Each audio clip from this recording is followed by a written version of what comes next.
Ó, eu sei que essa semana vocês devem estar me achando muito repetitivo. Por quê? Se você tá no futuro, olá pessoa do futuro, mas esse vídeo aqui tá saindo entre os episódios 4 e 5 da terceira temporada de The Mandalorian, certo? Basicamente, nessa semana a gente tá falando muito sobre o flashback do Grogu que acontece nesse episódio, inclusive spoilers, tá? Se você não assistiu, eu acho muito importante a gente ressaltar isso porque eu vou entrar em spoilers de The Mandalorian, terceira temporada, e também de outras coisas como Fallen Order, que é um jogo excelente, livro de Boba Fett também um pouquinho, então prossiga por sua conta e risco, e sim, é mais um vídeo falando sobre Kelleran Beck, Groguinho, Ordem 66, ataque a Coruscant, no Templo Jedi de Coruscant e tudo mais.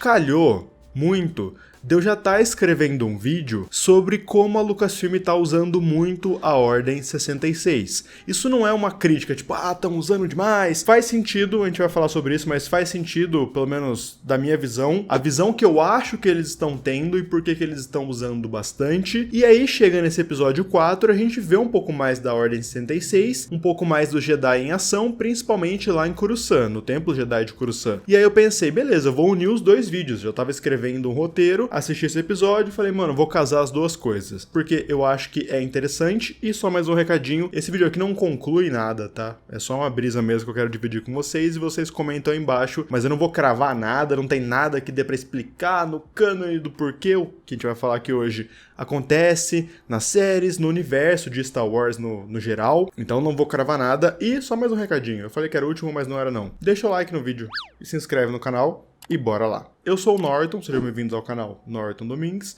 o canal para você que ama Star Wars, e eu quero falar um pouquinho sobre Ordem 66. Primeiro, por que a Lucasfilm está usando muito isso, na minha visão, e como isso também levanta questionamentos. Porque, vamos lá, a gente viu recentemente a Ordem 66, por exemplo, lá em Obi-Wan, na série do Obi-Wan, com o passado da pequena Reva, que estava lá, foi atacada pelo próprio Vader. Na série do Boba Fett, a gente já tinha visto um pouco da memória do Grogu, a gente só viu um pouco mais agora em The Mandalorian, mas a gente já tinha visto um pouquinho lá também. E no excelente game Star Wars Jedi Fallen Order, nós vimos como a Ordem 66 afetou a vida tanto do Padawan sobrevivente Cal Kestis, como também da Jedi série Yunda. Eu tô falando de coisas mais recentes, que a gente pode pensar em, sei lá, 7ª temporada de Clone Wars, aborda a Ordem 66, Rebels também, o Kanan era um Padawan sobrevivente. Isso tudo por quê? Total minha visão, eu posso estar muito errado, a Lucasfilm pode lançar um artigo amanhã no site oficial me desmentindo completamente, né? Falando um monte de coisa que é ao contrário, mas a minha visão, a Lucasfilm tá usando a Ordem 66 para criar um background já consolidado para os seus personagens e principalmente para suas histórias. Para usar mais o Jedi, por exemplo. E se você pensa, tá, vou fazer um Jedi durante o período Imperial, que é o que a Lucasfilm tá fazendo grande parte ali das suas obras. Ele sobreviveu à Ordem 66, porque a gente sabe que a Ordem 66 acabou com o Jedi e logo em seguida o Império foi criado. E é um negócio que você não precisa explicar muito, porque é aquela parada. A Ordem 66, o final da Vingança do Sith, na verdade, tem aquele aspecto icônico que, sei lá, as 2 Estrelas da Morte têm. As pessoas sabem o que é, mesmo que você não consuma o universo expandido, não assiste série, não assiste, sei lá, desenho, não joga jogos, você lembra que foi o massacre do Jedi, você lembra da explosão da Estrela da Morte, você lembra da explosão da 2ª Estrela da Morte, e por aí vai, entendeu? Entra naqueles impactos icônicos que não só são fortes para o personagem, como também são fortes pra gente como espectador, e também é uma parada forte na galáxia. É um daqueles pontos de ruptura onde a partir daquele momento as coisas são diferentes, não tem como voltar atrás, de tão grande que é a ruptura. A Lucasfilm tá usando a Ordem 66 como principal ponto de trauma para todos os seus personagens Jedi desse momento. É bem comum eles usarem a Ordem 66 como um ponto de caracterização e desenvolvimento do personagem, seja para o lado da luz, como também para o lado sombrio. A explicação é bem simples, mas não é porque é simples que não é simbólico. São coisas diferentes. Por isso que eu falei que eu não acho isso ruim. Ah, tá usando demais, tá desgastando, eu não tenho essa opinião. Só tô explicando o porquê que eu acho que eles estão usando muito, entende? Eu adoro ver desenvolvimento de personagem e eu adoro ver Jedi no período Imperial. Porque, bom, era o momento onde os Jedi estavam sendo caçados e a galáxia estava sendo massacrada. São 2 pontos, tanto de moral quanto de ética e sobrevivência, na verdade, que o Jedi tem que passar. Tanto que se a gente olha essas obras que a gente citou, sempre que um Jedi ele é descoberto é porque ele tá fazendo alguma coisa para ajudar alguém. Mas eu vejo um problema aí também, porque beleza, é legal ver a Ordem 66 vez de diversos pontos de vista. É uma galáxia gigante com 10 mil Jedi correndo por aí, sempre vai ter algo novo para ser explorado, para ser criado. O problema é quando a gente olha para o Templo de Coruscant, com Vader entrando com a 501 no Templo de Coruscant e matando geral. Lá na Vingança do Sith a gente vê pouca coisa. Primeiro a gente vê o Vader chegando, depois matando uma sala cheia de Younglings. Guarda isso porque essa é a discussão principal do vídeo. E depois a gente acompanha o Obi-Wan e o Yoda vendo uma gravação do Anakin/Vader matando alguns Jedi. Mas, quanto mais eles trabalham a Ordem 66, quanto mais eles mostram a Ordem 66 pra gente, a gente começa a ver algumas situações. E é justamente isso que o episódio 4 de The Mandalorian, da terceira temporada, eu acho que ele escancara. Por exemplo, a gente repara em coisas bizarras como os Jedi fizeram uma força-tarefa para mover o Grogu dali, certo? Claramente dando uma prioridade à vida daquela criança. Lá em Obi-Wan, a gente viu que a Reva tava com seu grupo ali de crianças e um Jedi que morreu logo. Lá na Vingança do Sith, quando o Vader entra na sala para matar os Younglings, não tem mais ninguém ali. Provavelmente, o Jedi que tava cuidando daquelas crianças saiu, morreu lá fora e o Vader entrou. A gente pressupõe isso. Porém, no caso do Grogu, o episódio 4 dá a entender que existia uma força-tarefa para tirar o Grogu dali. Contando com o Mestre Jedi Kelleran Beck, a gente conta 5 Jedi. Claro, como eu abri o vídeo falando, esse vídeo aqui não é pra concluir nada, nem nada do tipo. Mas existem, sei lá, a gente pode chutar motivos do porquê o Grogu é uma prioridade. E eu acho que o mais óbvio seria a sua espécie. No cânone de Star Wars, a gente só conhece 3 seres dessa espécie e os 3 têm acesso à força. Inclusive, essa espécie não tem nenhum nome dela divulgado, a gente não sabe o nome da espécie do Yoda, pelo menos não quando esse vídeo está saindo. Temos o Yoda, como a gente acabou de comentar, a Yaddle e também o Grogu. A Yaddle, como a gente viu no Tales of the Jedi, ela morre depois da ameaça fantasma, então naquele momento só temos o Yoda e o Grogu. Faz sentido a Ordem Jedi priorizar a vida daquela criatura se ela é uma das únicas criaturas daquela espécie. Tipo assim, vamos salvar essa criança porque só tem ela e o Mestre Yoda, né? Se eles morrerem, acabou a espécie. Faz sentido pra preservação da espécie também porque é um bebê. Ou seja, dá pra gente criar uma relação entre esse salvamento como uma prioridade, de botar 5 Jedi lá, porque o episódio fica, ó, vamos levar ele pro Kelleran, leva ele pro Kelleran. Já tinha ali todo um plano, chega uma nave de Naboo, com guardas de Naboo, já tinha todo um plano pra mandar essa criança embora. Dá pra gente tentar achar um motivo, dá pra gente entender, dependendo da explicação que eles derem, como isso foi pensado. Só que não tem como a gente ignorar que todos os outros pontos de vista do Templo Jedi de Coruscant tem um monte de criança correndo aí a Deus dará. Um Jedi pra cada grupo de criança, enquanto o Grogu tinha 5 Jedi pra tirar ele de lá. E tudo isso fica mais interessante quando a gente lembra que o ataque ao Templo de Coruscant foi repentino, né? Os Jedi não sabiam que eles iam ser atacados. O que explicaria ter um Jedi para cada sala de Younglings, porque eles estavam treinando ali. Então é um mestre Jedi cuidando de um monte de criança. Só que mesmo assim, 5 Jedi se reuniram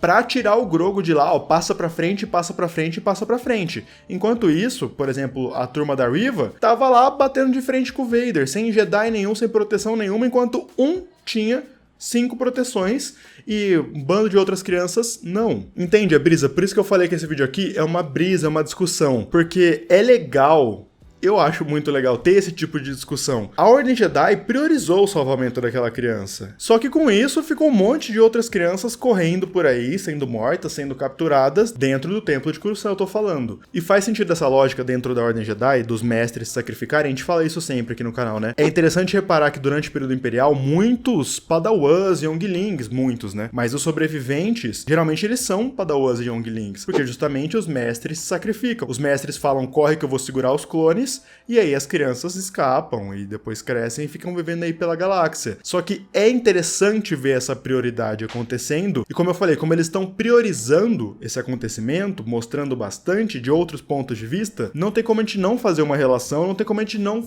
questionar esse tipo de coisa. E a gente pode fazer perguntas como, tá, por que que mandaram só o Grogu pro Kelleran? Por que que não pode ter uma força-tarefa de reunir o máximo de crianças que a gente consegue e manda pro Kelleran pra ele mandar pra Naboo? Por que que tinham 5 Jedi que poderiam estar salvando mais crianças só pra salvar o Grogu? Só pra salvar o Grogu, entende? Claro, como eu falei, isso aqui é uma discussão. A Lucasfilm pode lançar a qualquer momento um episódio de qualquer outra série que mostra um outro ponto de vista de que o Kelleran estava especificamente colocado ali para salvar o Grogu, enquanto outros mestres Jedi estavam fazendo isso com outras crianças. Pode ser uma operação em escala, pode ser uma operação que era para abranger o máximo de crianças possíveis. Eu posso citar, por exemplo, a série Yunda, lá de Fallen Order. A gente não sabe exatamente onde ela estava, durante a Ordem 66, mas ela conseguiu fugir com a sua Padawan e um punhadinho de crianças, até o momento onde ela é capturada e, bom, tudo dá errado. Como eu abri o vídeo falando, eu não acho que isso é ruim. Eu gosto da discussão, eu gosto do aprofundamento da história da Ordem Jedi, as escolhas que eles tiveram que tomar num ataque ali repentino que massacrou, que exterminou basicamente a Ordem Jedi, mas é interessante ver a questão de prioridade. Existiu uma prioridade durante o ataque ao Templo Jedi, que teoricamente os Jedi não deveriam ter esse tipo de coisa, né? Todas as vidas têm que valer igual, principalmente vida de crianças. Então, se eles integrarem isso à narrativa, vai ficar muito da hora, porque a gente já viu que a Ordem Jedi tava bem baqueada, né? A Ordem Jedi tava servindo como uma espécie de polícia do Senado, e não monges, guerreiros que pregam a paz. Eles estavam fazendo basicamente o que o chanceler e o Senado pedia, com uns ou outros ali que não faziam, mas a instituição estava grudada ao Senado, estava grudada ao interesse político de outros seres, e não à vontade da força, a parada da meditação, da paz, toda aquela parada que a gente sabe que os Jedi teoricamente tinham que fazer. Então, quando a gente olha, a trilogia Prequels é muito sobre isso, sobre como a República foi sendo tomada pelo Darth Sidious e como os Jedi se tornaram militares, generais de guerra, iam para a batalha, matava geral mesmo, uma deturpação do que é o Código Jedi, uma deturpação do que é ou do que deveria ser uma representação da Ordem Jedi. E agora eu jogo pra vocês aí nos comentários, como eu falei. Não ia ter conclusão nenhuma aqui. Eu tô tentando fazer aqui um abujanra, provocações de Star Wars, assim. Vou focar bem a câmera no meu rosto e te fazer perguntas. O que vocês acham de tudo isso que eu falei? Pode não achar nada também, só comenta aí, mano, eu não acho nada. Ajuda no engajamento, ajuda bastante. E é isso. E aqui eu encerro o vídeo. Ah, e deixa eu fazer um convite. A gente tá fazendo review de The Mandalorian aqui. Os episódios estão saindo na Disney Plus às quartas-feiras e a gente comenta aqui no mesmo dia e depois, durante a semana, a gente vai expandindo os temas. E é assim que nasceu esse vídeo, por exemplo. Então se inscreve no canal pra você não perder, deixa um like. Se você quiser ajudar esse canal financeiramente falando, considere se tornar membro. Vou deixar aqui embaixo na descrição tanto o link e aqui embaixo também fica o botão Seja Membro. E também vou deixar aqui na descrição o meu link de afiliado lá na Amazon. Se você for comprar alguma coisa na Amazon, entra pelo meu link e aí você compra lá e vem uma porcentagemzinha pra mim que me ajuda a manter o canal e não altera em nada o preço das coisas que você compra. Redes sociais eu vou deixar aqui na tela. Tô tentando movimentar melhor minhas redes. Eu sei que eu já falei isso algumas vezes, mas dessa vez é a True da True. Então se quiser me seguir, me segue por lá. É Norton Domingues em tudo ou Norton D. Gente, é isso. Muito obrigado por ter me ouvido até agora. Muito obrigado por ter me acompanhado em mais essa brisa que não tem uma resposta definida. E é isso. Eu me despeço. Valeu e tchau.